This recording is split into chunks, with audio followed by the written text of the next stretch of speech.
What is up, guys? Welcome to this new video. In this video we will be going over the new patch notes of the 10th of December 2025, and honestly they're not that long, but they are pretty interesting because we've got some fixes for the signal dungeons.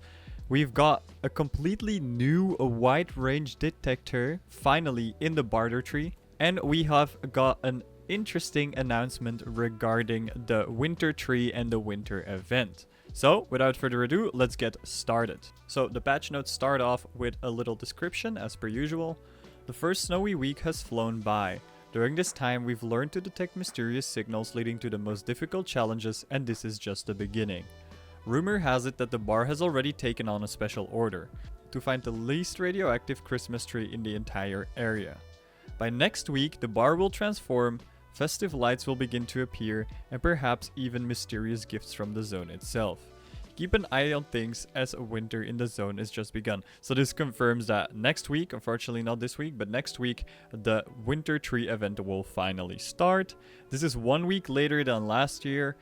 I mean, I'm gonna be real, it sucks that it's shorter, but given the trend they've done of keeping the events really short, I do not mind it as much. We'll just have to see when it actually ends. But yeah, obviously the earlier the better, because this is one of the most exciting events usually in the game. So I'm hoping that they keep it fun like last year's as well. And with this announcement of the winter coming, a little teaser video was also posted by Exbo. So let's watch it together.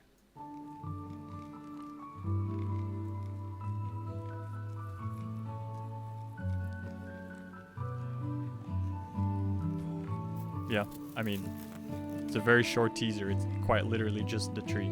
But yeah, here they give us a date, December 17th, 2025, which is exactly in a week. So yeah, if you haven't subscribed yet, be sure to subscribe and ring the bell so you'll be first to know when I post the video on this patch notes, because I'm hoping it's going to be an interesting one. So I'll try to cover it ASAP when that comes out.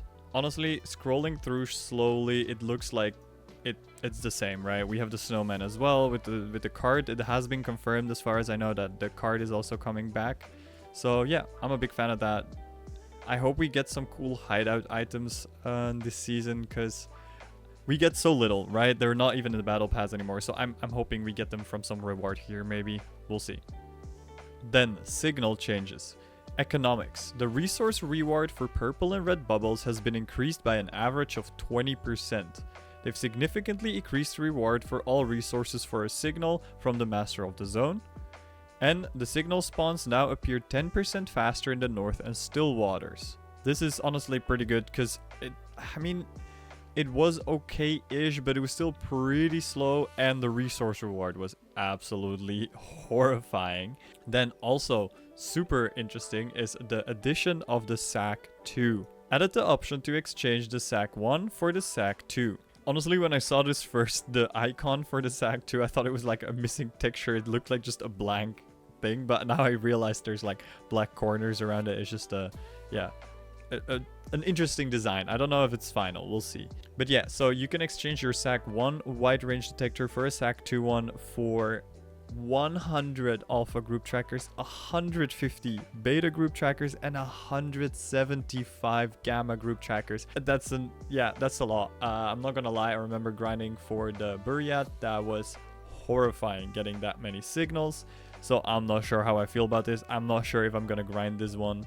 I'm gonna be real, but I do like that they've added an advanced wide range detector to the barter tree now finally. So that is good. It will work similarly to the Pioneer, so you can like select the signals if I'm not mistaken. So no more just looking for the dot blinking, flicking the lever and hoping for the best. So I do think that is nice that we finally have that in the barter tree as well, even though it is pretty expensive. It will also cost you 160k, but I mean, I feel like if you grind all these signals, 160k is not gonna make you break the bank. To implement this capability, the characteristics of the SAC 2 were changed. Wait, what? I got pretty confused by them saying like, oh, the values have been changed, because we never had a SAC 2 in the game, right? That's what I thought. But it turns out they did have it on RU servers. This is the page on the wiki, as you can see. It's even the old like fandom wiki. So if I translate this real quick for you, you can see they actually had a wide range detector upgrade in the barter tree for 25 alpha group trackers and 25 beta group trackers. So that's a lot less than it is now. But to be fair, the stats were not as good. I do feel bad for all the people on RU that now kind of, you know, maybe that we're going for it. Although the people that do have it, I'm not sure how that's gonna work. But yeah. Let's see, this is how it looks on the inside, at least on the RU version, but I'm assuming it's the same one except with English text. So yeah, that's pretty cool. Honestly, I was very confused at first. I was like, wait, what? But yeah, this is where it comes from. They did already have it on RU. As far as I know, we did not have access to it on global servers yet. So yeah, I guess that's a little interesting lore or background information drop for that one. The rank has been changed to Stalker from Veteran. The weight has been increased to 2.5 from 2. The amount of energy it can store is increased from 1000 to 1250.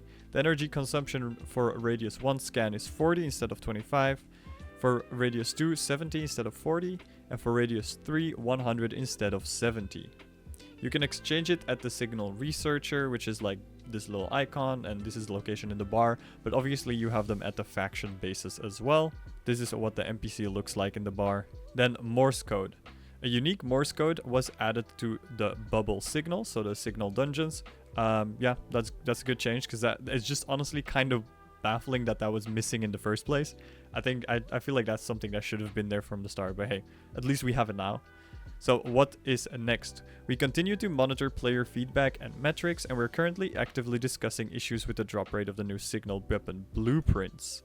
Thank you for your feedback. Together with analytics, it helps us improve the mechanics. So I am happy that at least they're saying this, that they are aware that people are saying it drops way too low. They have already increased the reward, which was another gripe people had with it.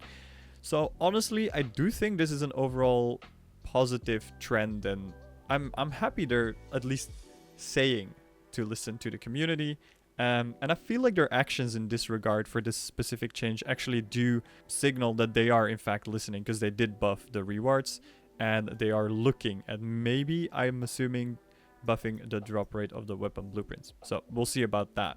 Then some other changes. They've temporarily disabled Swamp Ambient when snow is present. They added sounds of winter wind to all locations.